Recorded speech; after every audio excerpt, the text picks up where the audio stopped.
कभी कभी ऐसा भी प्रश्न सामने निकल के आता है, आप ही के द्वारा पूछा जाता है कि क्या ऐसी भी स्थिति में कि अगर जो हमें ऐसी कोई ऑप्शन बताइए या कोई ऐसा कोई तरीका बताइए कि हम अपनी पत्नी अगर जो अपनी मर्ज़ी से मेरे घर से चली गई हुई है, हम उसको लाना तो चाहते हैं, लेकिन सवाल ये उठता है कि वो अपने आप गई हुई है तो अपने आप ही आ जाए, हमसे ना पूछ के गई है, ना हमसे पूछने की उसको आने की आवश्यकता है। तो ऐसी स्थिति में कोई ऐसा ऑप्शन, क्या ऐसा कोई रास्ता है लॉ में या किसी भी तरीके से जिससे हमको उसको मेंटेनेंस ना देना पड़े, और या किसी अन्य कारण पे जिससे हम उसका जो उसके द्वारा जो झूठे केसेस फाइल किए जाते हैं उनसे हम बच सकें।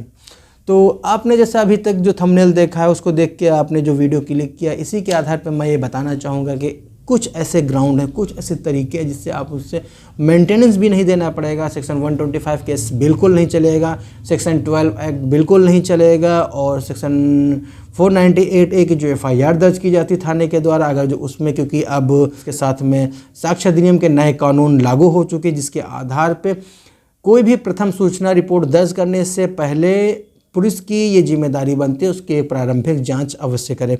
और प्रारंभिक जांच में अगर जो पत्नी अगर जो फेल हो जाती है, वो अपने केस को स्थापित नहीं कर पाती है, तो ये वहीं से उसका मामला डिसमिस भी हो सकता है। नमस्कार, मैं हूं Brajnandan, advocate and legal consultant. स्वागत है आपका एक बार और आपके अपने इस चैनल पे। और अगर जो आपसे मेरी एक रिक्वेस्ट और है, वीडियो शुरू करने से पहले अगर जो आप चैनल पे पहली बार आए हुए हैं, चैनल पे नए हैं, तो इसको लाइक करें, सब्सक्राइब करें और शेयर अवश्य करें। और आज की वीडियो में मैं बताना चाहूँगा, जैसा कि थंबनेल देख के आपको अंदेशा हो गया होगा कि वीडियो किस विषय पे है,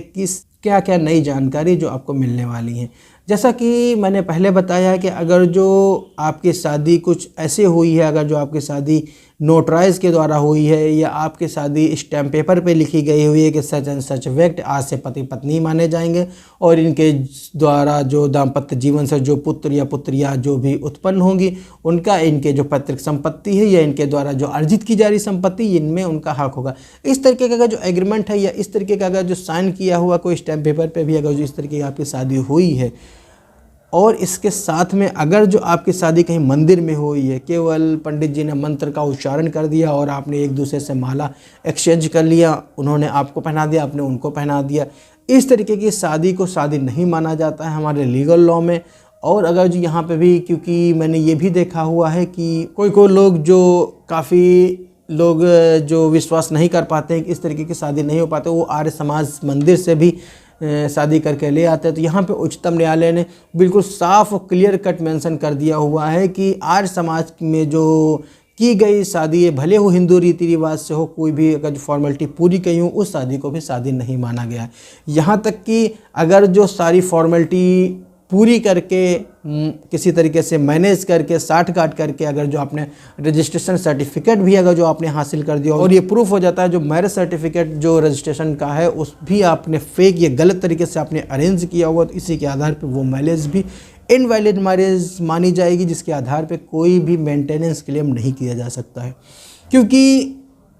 कोई भी केस हो, सेक्शन 125 का हो जो कि अब 144 BNSS हो गया है, सेक्शन 12 हो या 498A हो जो कि अब BNS का या सेक्शन 85 हो गया है, इसके साथ में जो और भी संगीन धाराएं अगर जो लगाई जाती हैं और अगर जो एलिमनी के लिए अगर जो क्लेम किया जाता है, तो इन सारे केसेस में एक चीज़ सामान्यता ज़रूर है, ये सारे केसेस जो बनते हैं वो पति के विरुद्ध बनते हैं, यानी कि जो मुकदमे फाइल किए जाते हैं वो पत्नी के द्वारा फाइल किए जाते हैं। तो यहाँ पे वर्ड जो यूज आता है पति और पत्नी का, लेकिन पति और पत्नी जब बनते हैं जब उन दोनों की लीगली तरीके से शादी होती है, विवाह होता है, दाम्पत्य जीवन स्थापित होता है। अगर इन सारे कंडीशन में कोई भी अगर जो एक कंडीशन फुलफिल नहीं होती है, हाँ, और एक चीज़ और मैं बताना चाहूँगा, हिंदू मैरिज एक्ट का 1955 का सेक्शन 5 में जो लिखी कंडीशन है, अगर जो वो कंडीशन भी फुलफिल नहीं होती तो आपके द्वारा जो की गई शादी, वो शादी को भी शादी नहीं माना गया है। और इसके साथ में फिर भी आपको ये लगता है कि इन ग्राउंड पे अगर जो आपकी शादी हुई है या इन कंडीशन के आधार पे कोई भी अगर जो ऐसी कंडीशन फुलफिल नहीं हो पाई है जिसमें आपको लगता है कि ऐसी गलतियां हुई हैं आपकी शादी होने में, तो इसके आधार पे आप माननीय न्यायालय के समक्ष आप अपना प्रार्थना पत्र प्रस्तुत करें, जिसमें माननीय न्यायालय विचारण के बाद ये तय कर देगी कि अगर जो शादी अगर जो प्रूफ नहीं हो पाती है कि ये एक लीगली मैरिड वाइफ है,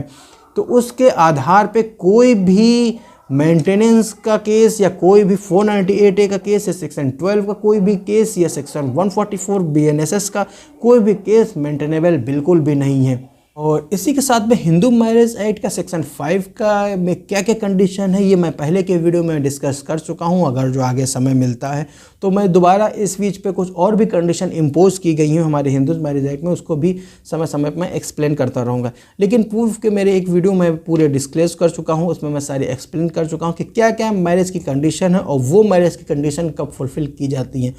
और इसके साथ में अगर जो ये कंडीशन फुलफ़िल होते हुए भी अगर जो मैंने अभी जो बताई हैं कि स्टैम्प पेपर पे शादी और नोटराइज शादी या मंदिर में जाके माला आपने एक्सचेंज कर लिया या किसी तरीके से आर्य समाज में मंदिर में अगर जो आपने शादी किया है या उसके उपरांत अगर जो कोई भी मैनेजमेंट करके आपने